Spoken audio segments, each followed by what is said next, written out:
Il gruppo si è formato nel 1986 per una bella iniziativa di un gruppo di amici.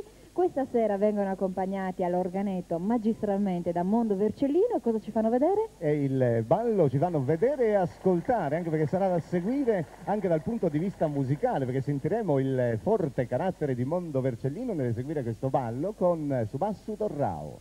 Buona serata.